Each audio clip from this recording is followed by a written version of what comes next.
নমস্কার, যুক্তি তর্ক সঙ্গে অর্কই আপনাদের স্বাগত। আপনাদের সঙ্গে আমি অর্কপ্রভ সরকার। আপনাদের বাড়িতে কেউ যদি আসেন বা কোনো সরকারি দপ্তরের আধিকারিক, আপনি বাড়িতে আছেন, তাদেরকে আপনি 40 মিনিট অপেক্ষা করাবেন গাড়ির গেটটা বন্ধ করে রেখে? কি ধরনের অসৌজন্য, অসভ্যতা এই ফেরেববাসটা করেছে!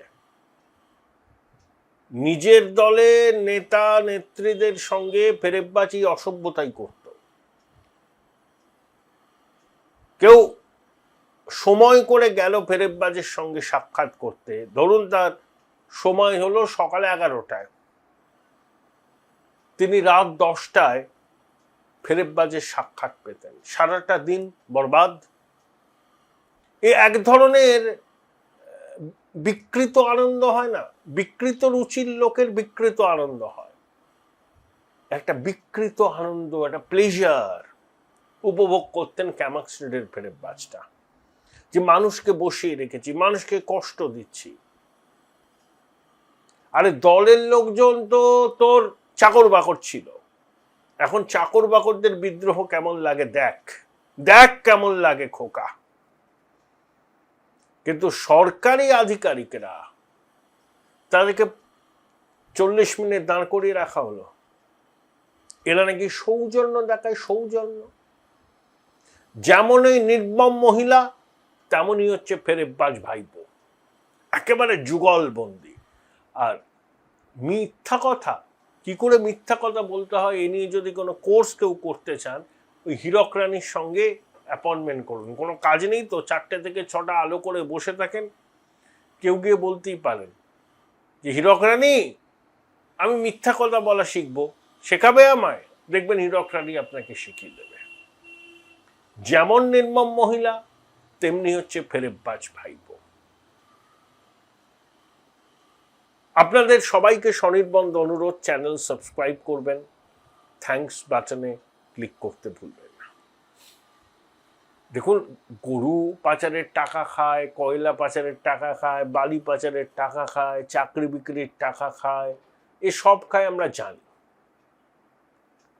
হ্যাঁ, সব খাই জানি। চুরি করে করে করে করে এদের এমন অভ্যাস হয়ে গেছে, ক্ষমতা হারিয়েছে তো তাও চুরি করার অভ্যাসটা যায়নি। নইলে নিজের দলের বিধায়কদের সই জাল করে কেউ? ভাবুন, আপনি ভাবুন, শুধু কারোর প্রতি কোনো বিশ্বাস নেই। 13 জন বিধায়কের সই জাল করলো। গেঞ্জির আবার বুক পকেট। আঞ্চলিক দলের সর্বভারতীয় সাধারণ সম্পাদক চিঠি দিয়েছিল মাননীয় অধ্যক্ষকে, একে শোভনবাবুকে বিরোধী দলনেতা করতে হবে। তা স্পিকারের দপ্তর যখন বলে ঠিক আছে, সেই মিটিংয়ের রিজলিউশন আর বিধায়কদের স্বাক্ষর পাঠান, তখনই কিছু করতে কেউটে 13 জন বিধায়কের নামের পাশে ব্লক লেটার দিয়ে স্বাক্ষর। আর এই সুযোগটাই নিয়ে ঋতব্রত আর সন্দীপ বর্মন অভিযোগ করেছে স্পিকারকে যে তাদের সই নয়। ইতিমধ্যে অরূপ রায় থেকে শুরু করে তাপস মাইতি, বাহারুল ইসলাম বলেছেন না, এই সই তাদের নয়, সিআইডির তদন্তের সামনে। আমি শুনলাম যে বামন গণতান্ত্রিক থাপ্পড় খেয়ে বলছে আমি হারিনি। সেই মিটিংয়ে যেখানে 71 জন বিধায়ক উপস্থিত ছিলেন, নির্মম মহিলা বলেছেন সবাইকে উঠে দাঁড়িয়ে স্ট্যান্ডিং ওভেশন দিতে হবে ফেরেববাজকে। ফেরেববাজ অসাধারণ কাজ করেছে, মানে অসাধারণ চুরি করেছে 15 বছর ধরে, সেই চুরির পুরস্কার হচ্ছে তালি বাজাতে হবে বিধায়কদের। ভাবুন আপনি, কি ভাবে এরা? বাংলাটা বাপের সম্পত্তি ওদের।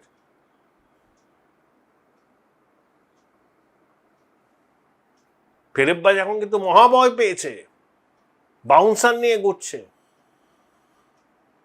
আর কেন্দ্রীয় স্বরাষ্ট্র মন্ত্রকে চিঠি পাঠিয়ে বলেছে যে আমাকে কেন্দ্রীয় নিরাপত্তা দেয়া হোক। অধীর চৌধুরীকে কি বলেছিলেন প্রচারে গিয়ে, আপনি কত বড় বিজেপির দোসর বুঝতে পারি যখন আপনি কেন্দ্রীয় নিরাপত্তা নিয়ে ঘোরেন। আপনার নিরাপত্তা চাইলে আমরা দিতাম নিরাপত্তা, এই ফেরেববাজটা বলেছিল বহরমপুরে গিয়ে। আর এখন নিজেই বলছে আমার কেন্দ্রীয় নিরাপত্তা চাই। তার একটা প্রসেস আছে, সাংসদ হিসাবে কেউ আবেদন করতেই পারেন, সেটা সেন্ট্রাল আইবির কাছে যাবে, তারা সব খতিয়ে দেখে টেকে রিপোর্ট দেবে, যদি মনে হয় যে নিরাপত্তার দরকার দেবে। তবে জেড প্লাস কিছু হবে না, সাধারণ নিরাপত্তা পেলেও পেতে পারে। আরে নিরাপত্তা পেলে পাবস্কাল নাম নাকি, জনরোষ কি কমবে? ওকে দেখলে পরেই সমস্যা রে, চোর চোর চোর চোর চোর চোর এইসব স্লোগান। তবে ফেরেববাজ গ্রেপ্তার হচ্ছে, জেলের ভাত ওকে খেতেই হবে, সিআইডি ঘেঁটিটা ধরে তুলে নেবে। দেখুন 3-3বার শুনানির জন্য ডাকবে ওরা, একবার ডেকেছিল যায়নি, ফেরেববাজকে আবার নোটিশ দিয়েছে, ফেরেববাজ 15 দিনের সময় চেয়েছিল, সিআইডি বলেছে 8 দিন, সেটাও যদি না যায় আর একটা নোটিশ সার্ভ হবে, তদন্তে অসহযোগিতার জন্য গ্রেপ্তার হবে। আর যদি যায়ও তাহলেও গ্রেপ্তার হওয়ার সম্ভাবনা উজ্জ্বল। আগে সিআইডি গ্রেপ্তার করুক, তারপরে সিআইডি রাত থেকে ফেরেববাজকে তুলে দেওয়া হবে সিবিআই, তারপরে ইডি। মানে এই ফেরেববাজের তো কীর্তির শেষ নেই, বললাম না, সর্বমুখ আমাদের এই ফেরেববাজ। ঔদ্ধত্য, দম্ভ, মানুষকে মানুষ মনে না করা, অনর্জিত সম্পদকে পুঁজি করে র্যাম্পে হাঁটা, বৈভবের আস্পালন করা। যখন ঘুরে বেড়াতো এই ফেরেববাজ যেন দেশের রাষ্ট্রপ্রধান যাচ্ছে। লেখাপড়ায় লবডঙ্কা। আরে ওরকম হিন্দি ইংরেজি যে কোনো একটা ইংরেজি মিডিয়াম স্কুলের ছেলে মেয়ে বলতে পারে, যারা সেলসে কাজ করে, যারা মার্কেটিং এ কাজ করে, আরে যারা টেলিকলার হিসাবে কাজ করে, তারাও এরকম ঝরঝরে হিন্দি ইংরেজি বলতে পারে। ফেরেববাজও ফরফর ফরফর ফরফর ফরফরি দাস্ত এসব বলে, কিন্তু ডিভয়েড অফ কন্টেন্ট। কত কথা বলেছে বিগত 10-12 বছর, ফেরেববাজের বাণী শুনে শুনে ক্লান্ত, সবাইকে চ্যালেঞ্জ করছে, ইউনিয়ন অফ ইন্ডিয়া, স্বরাষ্ট্রমন্ত্রী, প্রধানমন্ত্রী, অতর্জনী তুলে, আর মানুষের মৃত্যু কামনা করেছে। যখন ওই মাতৃজঠরের লজ্জা জাহাঙ্গীর আবদার করেছিল ফেরেববাজের কাছে, দাদা ফলতায় একটা ইলেকট্রিক চুল্লি করে দিও, ফেরেববাজ কি বলেছিল জানেন? ওই চৌঠামের ফলাফল বেরোনোর পর যাদের হৃদরোগ আক্রান্ত হয়ে মৃত্যু হবে তাদের সৎকার ওখানে। ভাবুন, স্পর্ধা ভাবুন, ঔদ্ধত্য ভাবুন, মানুষের মৃত্যু কামনা করছে, এ তো হুমকি দেওয়া। Join Runux Institute of Hotel Management, New Town, offering guaranteed global placement in hotel, hospitality, aviation, hospital and culinary management. গাড়ির বনেটের উপর দাঁড়িয়ে হুমকি দিয়েছে, কমলককে হুমকি দিয়েছে। ওর হুমকির জন্য কত মেয়ের মাথার সিঁদুর মুছে গেছে, কত ছেলে মেয়ে অনাথ হয়ে গেছে, পিতৃহারা হয়েছে, কত মাতৃশক্তি লাঞ্ছিতা হয়েছে, সব ভুলে যাব আমরা। এটাকে ছাড়া হবে না, গেঁটি ধরে তুলতে হবে এটাকে। বাংলার রাজনীতিকে এত নিম্ন মানে কেউ নিয়ে যায়নি, যেটা নির্মম মহিলা আর তার ফেরেববাজ ভাইপো করেছে। এতটা নিচে বাংলার রাজনীতি কোনোদিন ছিল না।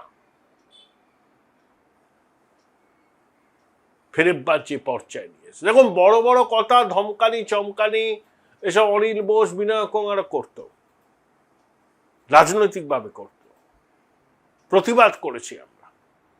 তা অনিল বোসদের কি পরিণতি হয়েছে জানেন তো? এ যেমন ধমকাতো চমকাতো, তেমনি চুরি ডাকাতি করতো এই ফেরেববাজ। এখনো চুরি করার অভ্যাসটা যায়নি তো, রাজ্যপাট গেছে, তাই এখন সই চুরি করছে।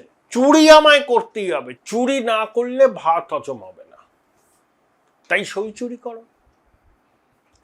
কত বড় নির্লজ্জ বেহায়া কেন্দ্রীয় স্বরাষ্ট্র মন্ত্রকের কাছে কেন্দ্রীয় নিরাপত্তার জন্য আবেদন করেছে, খবর বেরিয়েছে কাগজে। কিছুদিন আগে অধীর চৌধুরীকে কি বলেছিল, হুমায়ুন কবিরকে কি বলেছিল, নওশাদ সিদ্দিককে কি বলেছিল। এখন নিজেই কেন্দ্রীয় নিরাপত্তার জন্য আর্জি জানিয়েছে। সত্যি সেলুকাস, কি বিচিত্র এই দেশ, কি বিচিত্র এই নির্মম মহিলা আর তার ফেরেববাজ ভাইপো। লজ্জা শরম বলে কিচ্ছু নেই। হারলেন, মানুষ গণতান্ত্রিক থাপ্পড় দিয়ে নামালো 14 তলা থেকে। আরে মানুষের সামনে করজোরে ক্ষমা চা, বলে আমাদের ভুল হয়েছিল, আমরা রেকটিফাই করবো। তা না করে বলছে মানি না। প্রথমে তো কুর্সি ছাড়তে চায়নি, যখন বুঝলো না ছাড়লে উপায় নেই ছেড়েছে, বলছে মানি না, ওকে হারিয়ে দেওয়া হয়েছে। যা পিসি তুই বাড়ি যা, রেস্ট নে, অনেক করেছো তুমি আমাদের জন্য, লুটেছো, বাংলাকে ধ্বংস করেছো, নির্লজ্জ তোষণ করেছো। এখন রেস্ট নাও, কথাঞ্জলি লেখো, উর্দু কবিতা লেখো, জার্মান ভাষায় প্রবন্ধ লেখো, ঠিক আছে, ওই নিয়ে থাকো। শান্ত বাংলাকে উস্কানি দিয়ে অশান্ত করার চেষ্টা করলে প্রতিহত হবে। চেষ্টা করছে, উস্কানি দিচ্ছে, আর ওর একটা ইকোসিস্টেম আছে, তাতে আরবান নকশাল, সেকুমাকুলা, তারা সুযোগ খুঁজছে কিভাবে তলে তলে উস্কানি দিয়ে একটা অশান্তি লাগানো যায়। বঙ্গবাসী সাবধানে থাকবেন, এই নির্মম মহিলা যে কোনো ধরনের ষড়যন্ত্রের জাল বুনতে পারে, একে বিশ্বাস করবেন না। যে কোনো ধরনের ষড়যন্ত্রের জাল বুনে শান্ত বাংলাকে অশান্ত করতে পারে। এখনো নির্মম মহিলার ইকোসিস্টেম সক্রিয়, চুপ করে আছে, গর্তে ঢুকে আছে, কিন্তু ফোঁস করবে যে কোনো দিন। এদের চিনে রাখুন, বাড়তে দেবেন না এদের। সমূহ বিপদ, নতুন করে আবার কিন্তু উদ্বাস্তু হতে হবে। ওই ইকোসিস্টেম যদি আবার ফনা তোলে, ফোঁস করার চেষ্টা করে, করবেই। শুভেন্দুবাবুর সরকারের উপর আমার পূর্ণ বিশ্বাস আছে, এই ধরনের উদ্যোগ হলে সেটাকে অঙ্কুরেই বিনষ্ট করে দেওয়া যাবে। কিন্তু সাধারণ মানুষকেও সতর্ক থাকতে হবে। উচ্চ মাধ্যমিকের পর উজ্জ্বল ভবিষ্যৎ গড়তে NCHMCT পর্যটন দপ্তর, ভারত সরকারের hospitality and hotel management, Paschimbanga সরকারের মাকাউটের BBA BCA, fashion design, aviation tourism, culinary arts পড়ো SBI HM কলেজে। স্টুডেন্ট ক্রেডিট কার্ড ও ব্যাংক লোন পাবে SBI HM এ পড়লে। কোর্সের শেষে SBI HM দেশ ও বিদেশে চাকরির ব্যবস্থা করে থাকে। SBI HM হলো পশ্চিমবঙ্গের সেরা ম্যানেজমেন্ট কলেজ। SBIHM.com। বোলপুর শহরের কোলাহল থেকে মাত্র 20 মিনিট দূরেই রয়েছে সুন্দর রিসর্ট, যেখানে পেয়ে যাবে স্পেশিয়াস আর এস্থেটিক্যালি ডিজাইন রুম। তোমরা যারা গ্রুপে যাও তাদের জন্য আছে কমফোর্টেবল গ্রুপ স্টে অপশন, আর কাপলদের জন্য রয়েছে লাক্সারিয়াস সুইট রুম, তার উপর আবার ফ্ল্যাট 10% অফ। এখানে প্রকৃতির মাঝে তোমরা পেয়ে যাবে একটা সুন্দর সুইমিং পুল, ছোটদের জন্য প্লে এরিয়া আর একটা এস্থেটিক সেলফি কর্নার। প্রপার্টিটা পুরোটাই পেট ফ্রেন্ডলি, আর এখানে আছে অনেক কিউট ছোট ছোট র্যাবিটস। সকালের ব্রেকফাস্ট থেকে ডিনার পর্যন্ত পেয়ে যাবে একদম হোমলি কমফর্ট ফুড, যা এক কথায় অসাধারণ। বেঙ্গলি কুইজাইনের সাথে সাথে পেয়ে যাবে চাইনিজ আর নর্থ ইন্ডিয়ান অপশন। বিকেলে বনফায়ারের আলো, বন্ধুদের সাথে আড্ডা আর খোলা আকাশের নিচে গ্রাম বাংলার হাওয়া, পুরোটাই এক অপরূপ অনুভব। তাহলে বলো তোমরা কবে প্ল্যান করছো এই পিসফুল এসকেপটা? And don't forget to follow Miss Cupcake for more such travel updates.